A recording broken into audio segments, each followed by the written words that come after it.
তীব্র গরমে বাসায় আনা সবজিগুলো শুকিয়ে যাচ্ছে। ফেলে দিয়ে অপচয় না করে টিপসটি ফলো করুন। প্যাকেটের মাঝে অবশিষ্ট যে খাবারটি রয়ে গিয়েছে তার গুণগত মান বজায় রাখার উপায়।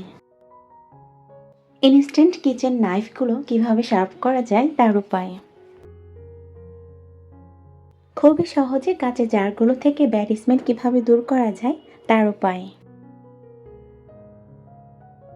এই যে ব্যবহৃত টি ব্যাগগুলো রয়েছে তার পুনরায় সঠিক ব্যবহার উপায়।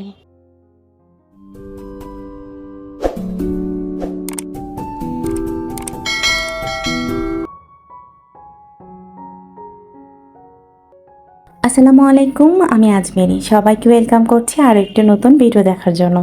তবে আজকের এই ভিডিওটিও আমি কিচেন টিপস এবং ট্রিক্সগুলোকে ঘিরেই তৈরি করেছি।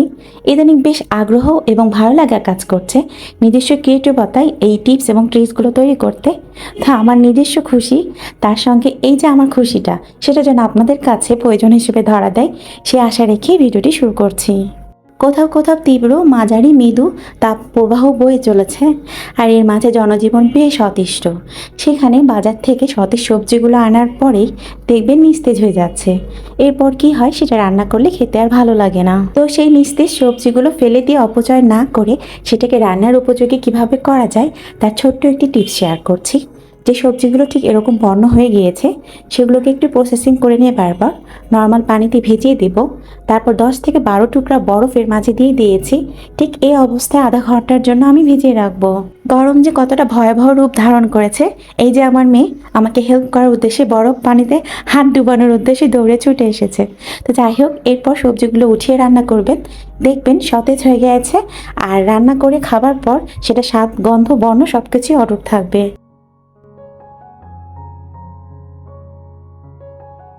প্রতিনিয়ত আমরা আমাদের প্রয়োজনকে মাথায় রেখে কিন্তু প্যাকেটজাতকরণ খাবারগুলো কিনে থাকি। আর প্যাকেটজাতকরণ খাবারগুলো কৌটায় ঢেলে সংরক্ষণ করি। তবে কিছু কিছু সময় প্যাকেটের মাঝে কিছু খাবার রয়ে যায়, আর সেই খাবারগুলো যদি আমরা খোলা অবস্থায় রাখি তাহলে কিন্তু প্যাকেটের ভিতরে খাবারগুলো তার গুণগত মান হারিয়ে ফেলে। আর এই কারণে ছোট্ট একটি টিপস আমরা ফলো করতে পারি। আমি একটা চাকুকে গ্যাসের চুলায় একটু গরম করে নিচ্ছি। প্যাকেটের মাঝে যে খাবারগুলো রয়ে গিয়েছে সেগুলো যাতে নষ্ট না হয়, তাই আমি প্যাকেটের মাথাটি সিল করব। যে অংশ প্যাকেটের কেটে নেওয়া হয়েছে সেখানে আমি হালকা গরম করা চাকুটি একটু চেপে ধরবো।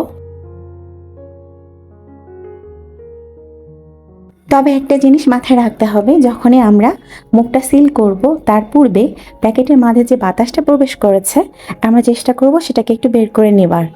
এরপর আমরা ঠিক এভাবেই সিল করে নিতে পারি। এভাবে মুখটা বন্ধ করে রাখলে খাবারের গুণগত মানটা যেমনটা ভালো থাকে, খাবারগুলোও কিন্তু নষ্ট হয় না, আর পড়ে যাবারও কোনো ভয় থাকে না। তো আশা রাখছি ছোট্ট টিপসটি আপনাদের কাজে আসবে।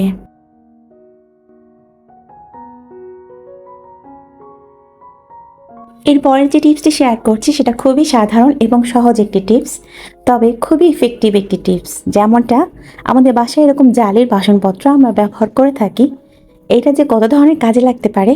যেমনটা ইনস্ট্যান্টভাবে আপনি আপনার চাকু ধার দিতে পারবেন। রান্নাঘরে ব্যবহৃত চাকুগুলো রীতিমতো ব্যবহার হচ্ছে, তখন হয় কি আস্তে আস্তে ধারগুলো কমতে থাকে। ইনস্ট্যান্টভাবে ধার প্রয়োজন হলে ঠিক এরকম নিটের জালিগুলোতে ঘষা দিলে কিন্তু চাকুগুলো বেশ ধার হয়। তো আশা রাখছি ছোট টিপসটিও আপনাদের কাজে আসবে।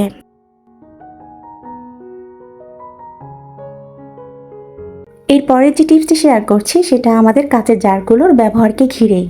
কাঁচের জার রান্নাঘরে নানা কাজে ব্যবহার করি আমরা, তবে সাধারণত আচার রাখার ক্ষেত্রে কিন্তু বেশি প্রেফার করা হয়। আচারগুলো যেহেতু দীর্ঘদিন ডুবো তেলে ভিজে রাখা হয়, যখন আচারগুলো শেষ হয়ে যায় সেই বয়ামগুলো কিন্তু তেল চিটচিটে গন্ধ হয়ে যায়। তো সেই গন্ধ দূর করার ছোট্ট একটি টিপ শেয়ার করছি। আমরা যখনই এই কাঁচের জারগুলো ধুয়ে নেব, একটু বেকিং সোডা, ডিশওয়াশ জেল অথবা গুঁড়া পাউডার মিক্সড করে তারপর পরিষ্কার করব। এতে হবে কি, যে বাজে এক ধরনের স্মেল তৈরি হচ্ছে সেটা আর থাকবে না, আর বয়ামগুলো আমরা অন্য কাজে ব্যবহার করে নিতে পারবো।